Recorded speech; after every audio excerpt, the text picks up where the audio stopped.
Hi, I'm David Katzmeyer, Senior Editor at CNET, and this is Panasonic's TCP55 ST60. It's a 55-inch plasma TV. It's right in the middle of Panasonic's 2013 lineup, and I think it's going to be one of the best TVs of the year. It's already got picture quality pretty much equivalent to Panasonic's best plasma last year, the VT50. That superb picture quality is what I'm going to be talking about in a little bit, but first let's take a look at the exterior of this television. Around the edge there's a little bit of metallic highlight. Panasonic called it its glass and metal design. Not too much though, so it's not very ostentatious. It's a very understated television. The thin bezel along the edge here and the thin profile reminds me of a little bit of an LED TV. Of course, it's a little bit thicker and a little bit heavier, and of course it uses more power than an LED TV, but again, you do get that great picture quality of plasma.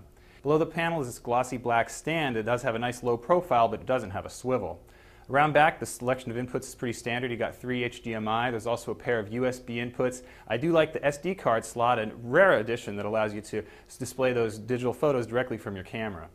Panasonic changed its Smart TV suite this year. It's a little bit less simple, a little bit busier, but you do get that full customization. I like that you can go in and add any of the apps that you want to. You can even create new screens. On the downside, the navigation is a little bit slow and it is a little bit busy. Unfortunately, when you turn on the TV at first, you're going to be greeted with one of these screens instead of the actual TV picture. You're going to have to go dive into the menu to change that. The TV also has banner ads that I'm really not a fan of, but again, you can go to the menu and disable those. Too bad they're enabled by default though. Selection of apps is very good. You get Amazon Instant along with Netflix and YouTube. There's also a few extra apps that you're not really going to care about, including this calendar app. There's also a note-taking app. Neither of those sync with common cloud apps like Evernote or Google Calendar, however, so they're a lot less useful if those are what you use to store your information on a smartphone. Speaking of phones and tablets, this TV does have an app that goes with it. It allows you to get some rudimentary controls. In case you lose the remote control, you can use your phone or your tablet. There's also the ability to flip photos from the tablet or phone directly to the TV screen, but it doesn't have more advanced functionality like screen mirroring found on some other TVs.